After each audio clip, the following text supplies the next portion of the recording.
Hello students, आज solid state का lecture number 5 जिसमें हम लोग डिस्कस करेंगे डेंसिटी वाला फैक्टर। ठीक है, तो हम लोगों का क्या क्या चीज लेफ्ट है, क्या क्या पोर्शन बाकी है। तो हम लोग एक तो ये बनाते हैं जो हमारा हो गया और जो हमारे रिमेनिंग है यहाँ पे हम लोग जो बाकी है।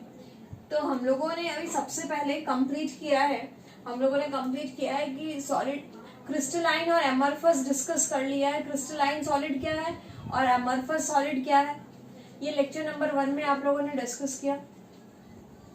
ठीक है, आप लोगों ने ये वाला लेक्चर पढ़ा है। सेकेंड लेक्चर में आप लोगों ने ये कंप्लीट किया कि यूनिट सेल क्रिस्टल लैटिस क्या होता है, कितने टाइप के क्रिस्टल लैटिस होते हैं, यूनिट सेल कितने टाइप के होते हैं। फिर ब्रेवियस सिस्टम कंप्लीट किया था, ब्रेवियस लैटिस सिस्टम कंप्लीट किया। ओके, फिर लेक्चर नंबर 3 में आप लोगों ने देखा कि यूनिट सेल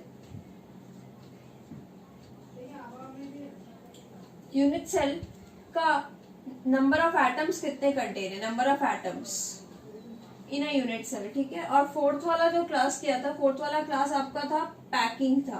पैकिंग किस में था, पैकिंग आपका 1D 2D 3D में पैकिंग हम का क्लास हुआ था। तो ये 4 लेक्चर हो गए हैं। आज 5th लेक्चर 6th लेक्चर और कुछ क्लासेस होती रहेंगी। मीन्स अब ये कितने लेक्चर बाकी है, 4 लेक्चर तो सिलेबस कंप्लीट करेंगे, लेकिन और भी लेक्चर्स होंगे जिसमें हम लोग प्रॉब्लम सॉल्विंग कर सकते हैं, हम लोग उसमें कुछ एक्स्ट्रा डिस्कस कर सकते हैं। तो वीडियोस आते रहेंगे आपके पास। 5th लेक्चर आज जो हम लोग डिस्कस करेंगे, कुछ डेंसिटी वाला पोर्शन डिस्कस करेंगे और डेंसिटी के कुछ सम्स डिस्कस करेंगे। ठीक है, 6th में हम लोग डिस्कस करेंगे, 6th लेक्चर में हम लोग डिस्कस करेंगे 6 में पैकिंग एफिशिएंसी या packing fraction. Packing efficiency, packing fraction. ठीक है, किस चीज का पैकिंग फ्रैक्शन डिस्कस करेंगे, सिंपल क्यूबिक का, एफसीसी का और बीसीसी का। पैकिंग एफिशिएंसी ये बहुत इंपॉर्टेंट है, बहुत आता है। डेंसिटी आज की क्लास में बहुत इंपॉर्टेंट है, बहुत ज्यादा इंपॉर्टेंट है, ध्यान से सुनिएगा आज का लेक्चर। फिर 7th लेक्चर में हम लोग डिफेक्ट्स पढ़ेंगे। डिफेक्ट्स हो सकते हैं एक ही क्लास में पूरा हो जाए, नहीं तो 2 क्लास भी लग सकता है। डिफेक्ट्स एक स्टोइशियोमेट्री और एक नॉन स्टोइशियोमेट्री। लास्ट में एक और क्लास बच जाएगी जिसमें इलेक्ट्रिकल और मैग्नेटिक बिहेवियर रहेगा, इलेक्ट्रिकल और मैग्नेटिक बिहेवियर रहेगा सॉलिड्स का। तो ये टोटल इतनी क्लासेस जिसमें आप लोगों के ऑलमोस्ट सॉलिड के सब कंप्लीट हो गए। अब 10th 11th वीडियो में आपके कुछ एक्स्ट्राज रहेंगे, कुछ न्यूमेरिकल्स बनाएंगे कि सारे प्रॉब्लम्स है जो इम्पोर्टेंट न्यूमेरिकल्स है वो सारे डिस्कस करेंगे 10th लेक्चर में। 11th लेक्चर में स्पेशल 11 12 लेक्चर में हम लोग डिस्कस करेंगे जो क्वेश्चंस नीट और जेई मेंस में पूछे जाते हैं, जो इन दोनों एग्जाम्स में पूछे जाते हैं। तो इस लेक्चर में हम लोग नीट और जेई मेंस में पोर्शन डिस्कस करेंगे, जैसे NaCl का पूरा system, crystal lattice, caesium chloride का, एंटी फ्लोराइड का। तो 10th के बाद आपके पास जो भी लेक्चर्स आएंगे वो जनरली कॉम्पिटिटिव एग्जाम्स को फोकस करके बनाए हुए रहेंगे। तो आज की क्लास हम लोग अभी किस जगह पे है, हम लोग इस जगह पे है। आज हम लोग डेंसिटी और सम्स वाला पोर्शन डिस्कस करेंगे। ठीक है, तो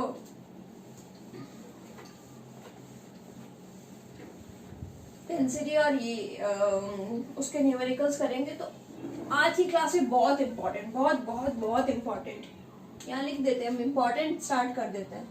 क्योंकि अगर आप कोई भी बोर्ड में हो, जिस भी बोर्ड में पढ़ रहे हो, CBSE चाहे ISC चाहे स्टेट बोर्ड में हो, ये डेंसिटी का एक क्वेश्चन आप लोगों को बहुत बार, हर ऑल्टरनेट मान लीजिए 2 साल या 1 साल या करीबन ऐसे बहुत बार हुआ है कि लगातार 1-2 साल तक डेंसिटी के क्वेश्चंस के न्यूमेरिकल्स पूछे जाते हैं। तो क्या है इधर, तो हम लोग लिखते हैं density of unit cell, density of unit cell.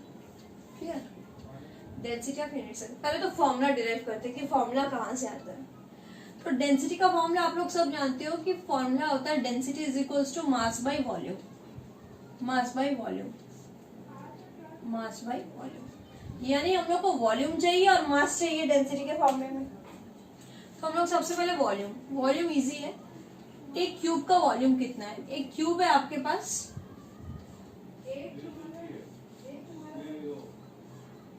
कैसा क्यूबिक सेल है, क्यूबिक यूनिट सेल है, cubic unit cell. Unit cell बहुत टाइप के पढ़ाए थे, सीटी और एचएमटी, याद होगा लेक्चर नंबर 3 या 2 में था सीटी और एचएमटी, जिसमें क्यूबिक यूनिट सेल में ए बी सी यानी इनके लेंथ ब्रेथ और हाइट, ठीक है, लेंथ ब्रेथ हाइट यानी एजेस, सारे एजेस इक्वल होंगे, A is equals to B is equals to C, और अल्फा बीटा गामा ये सारी 90 डिग्री पर बनी हुई है। ये है क्यूबिक यूनिट सेल। इस क्यूब का वॉल्यूम कितना होगा, इस वॉल्यूम का क्यूबिक होगा ए बी सी इक्वल, तो इसका वॉल्यूम होगा length into breadth into height, that is a cube. तो वॉल्यूम कितना है, volume of cubic unit cell is a cube, ठीक है। तो हम लोग लिख लेते हैं volume of cubic unit cell is a cube, ठीक है। अब यहाँ पे हम लोग देखते हैं mass of cubic unit cell.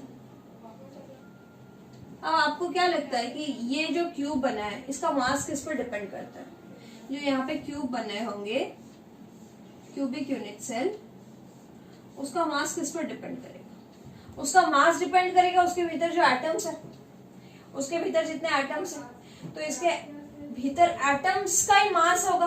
तो इसके भीतर एटम्स, यानी इसको रब कर दे रही हूं, हाँ। अब इसके भीतर एटम्स, अब इसके भीतर एटम्स तो सिमिलर नहीं है, इसके भीतर एटम्स जो है एटम्स पर यूनिट सेल, यानी एटम्स जिसको हम लोग बोलते हैं Z, atoms in unit cell, सबके लिए अलग है। Z is equals to 1 simple cubic के लिए, Z is equals to 2 BCC के लिए, जेड इज इक्वल्स टू 4 किसके लिए, एफसीसी या फिर सीसीपी के लिए, ठीक है।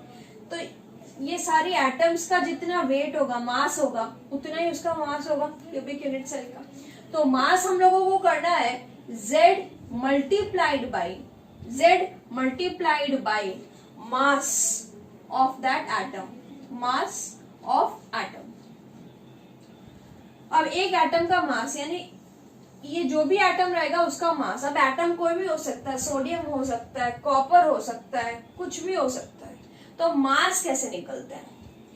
Mass of an atom is equals to, अब आप लोग अभी कभी बोलती हूँ कि आप लोग अगर सोडियम मैं बोल देती हूँ तो सोडियम आप लोग बोलते हो 23 ग्राम पर मोल, राइट, 23 ग्राम पर मोल। तो ये क्या इसका मास हुआ सोडियम का? नहीं, ये 23 इसका क्या हुआ, मोलर मास हुआ। ये 23 इसका क्या हुआ, मोलर मास हुआ। कार्बन कितना है, 12 ग्राम पर मोल, यानी पर मोल में 12 ग्राम है, यानी वो मोलर मास है। नाइट्रोजन 14 ग्राम पर मोल, यानी मोलर मास है। तो अगर मुझे मोलर मास से मास जाना है तो पर मोल को हटाना पड़ेगा। That means mass of an atom is equals to जो भी मेरा मोलर मास रहेगा, molar mass multiplied by Avogadro number, उसके एवोगैड्रो नंबर के साथ मल्टीप्लाई कर देंगे, ठीक है। मोलर मास यानी ग्राम पर मोल जितना मोल्स में रहेगा इनटू एवोगैड्रो नंबर। और फाइनली मास क्या होगा, mass is equals to Z multiplied by mass molar मास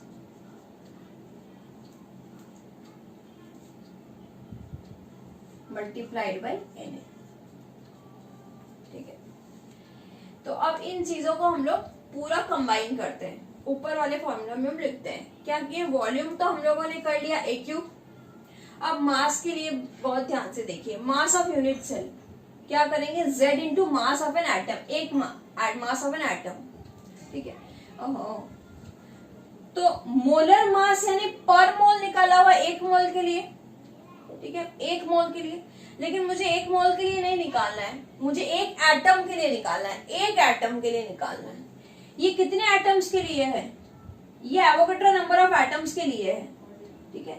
मैं यहाँ पे वापस से आपको ये वाला चीज समझाती हूँ कि एवोगैड्रो नंबर के बराबर 1 मोल, यानी एवोगैड्रो नंबर के बराबर आपका 12 ग्राम हो रहा है। तो आपको पूछा गया है कि एक एटम में कितना होगा। एवोगैड्रो नंबर ऑफ एटम में आपका 12 ग्राम कार्बन है, तो एक एटम में कितना ग्राम कार्बन होगा, 12 by Avogadro number multiplied by 1। Clear? यानी जो आपका मोलर मास रहेगा डिवाइडेड बाई एवोगैड्रो नंबर हो जाएगा। तो मास ऑफ एन एटम क्या होगा? Mass of an atom is equals to molar mass divided by Avogadro number. ठीक है, और इंटू जेड क्यों करेंगे? क्योंकि जितने भी एटम्स होंगे उनके साथ जेड करेंगे, उनके साथ इंटू जेड करेंगे। जेड किस लिए करेंगे? अगर बीसीसी है तो 2 एटम्स ऑक्यूपाई कर रहे हैं तो इंटू 2, एफसीसी है तो इंटू 4। तो आपका फाइनली फॉर्मूला क्या बन के आता है? ये चीज आपको क्लियर हुआ कि हम लोग एवोगैड्रो नंबर के साथ डिवाइड क्यों किए? हम लोग को एक एटम के लिए चाहिए, एटम का मास चाहिए, मोलर मास चाहिए। तो हम लोग ऊपर जाते हैं, मास के लिए हम लोग क्या पुट करेंगे? ये वाला formula, molar mass multiplied by Z divided by Na into volume कितना है डिनोमिनेटर में AQ। तो आपका डेंसिटी का ये फॉर्मूला आ गया। तो डेंसिटी का फॉर्मूला यहाँ पे लिखते हैं, क्या आया? डेंसिटी का आपका फॉर्मूला आया density is denoted by rho या D is equals to molar mass multiplied by Z divided by Avogadro number multiplied by A cube यानी H लेंथ। क्लियर? ये आप अच्छे से इस फॉर्मूले को बॉक्स कर लीजिए, मार्क कर लीजिए। ये इनसे क्वेश्चन बहुत पूछता है। क्या पूछेगा? आपको हो सकता है डेंसिटी दी हुई रहेगी, मोलर मास दे दी है, एवोगैड्रो नंबर तो पता ही है, A क्यूब, आपको Z निकालना पड़ सकता है, Z यानी पूछेगा कि ये कौन सा टाइप का यूनिट सेल है, nature of unit cell, BCC है कि एफसीसी है कि सिंपल क्यूबिक है। तो Z का आपका कुछ भी वैल्यू आया, मान लीजिए 9.8 के आसपास कुछ आ रहा है, तो 9.8 यानी अप्रॉक्स आपका 4 आ रहा है। तो Z4 किसका है? एफसीसी का। तो हम लोग लिखेंगे this is a FCC unit lattice cell. कौन सा लैटिस है? ये एफसीसी का है, क्योंकि इसकी आंसर 4 आ रही है। हो सकता है आपको इसमें डेंसिटी पूछ ले, हो सकता है इसमें आपको मोलर मास पूछ ले कंपाउंड का, इसमें ए क्यूब। कभी कभी ऐसा भी हो सकता है क्वेश्चन में कि ए की जगह क्वेश्चन में ए नहीं देके आर गिवन है, R radius of simple cubic given है। तो रेडियस के साथ ए का रिलेशन आपको आना चाहिए कि रेडियस और ए का रिलेशन क्या है। फिर ए और आर का रिलेशन पुट करते हुए आपको ए की वैल्यू निकालनी पड़ेगी।